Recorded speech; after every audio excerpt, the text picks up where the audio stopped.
శ్రీ గురుభ్యో నమః. ఈ ఆడియోలో గవర్నమెంట్లో కాంట్రాక్ట్ లెక్చరర్గా చేరి పర్మనెంట్ అయినటువంటి ఒక చార్ట్ని నేను మీకు విశ్లేషిస్తాను. మీన లగ్నం నుంచి 6వ ఇంట్లో శని భగవానుడు రాహువుతో కలిసి సింహరాశిలో ఉన్నాడు. సింహరాశి గవర్నమెంట్కి సంబంధించిన రాశి. అలాగే 6వ రాశి అంటే సర్వీసు స్థానం. ఈ సర్వీసు స్థానానికి అధిపతి అయినటువంటి సింహరాశికి అధిపతి అయినటువంటి రవి భగవానుడు కర్కాటక రాశిలో బుధుడితోటి గురువుతోటి కలిసి ఉన్నాడు.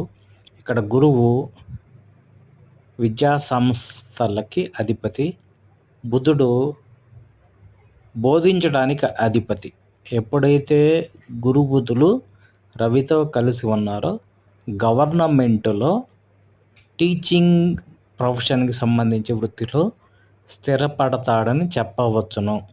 అలాగే ఇతను పాలిటెక్నిక్ అంటే టెక్నికల్ ఎడ్యుకేషన్లో ఎందుకు ఇతను జాబ్ కొట్టాడంటే శని భగవానుడు నుంచి దశమ స్థానంలో కుజుడు 10వ ఇంట్లో ఉన్నాడు.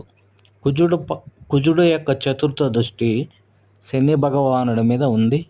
శని భగవానుడి యొక్క దశమ దృష్టి కుజుడి మీద ఉంది.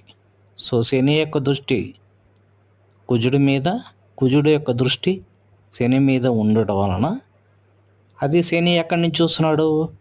సర్వీసు స్థానం నుంచి చూస్తున్నాడు. సో గవర్నమెంట్లో టెక్నికల్ ఎడ్యుకేషన్ ఇన్స్టిట్యూట్ నందు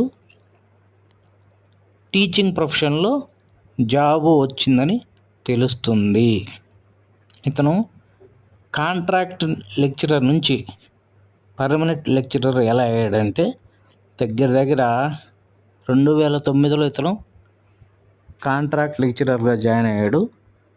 14 సంవత్సరాల పాటు కాంట్రాక్ట్ లెక్చరర్ చేసిన తర్వాత ఇతని జాబ్ అనేది పర్మనెంట్ అయ్యింది. స్వస్తి.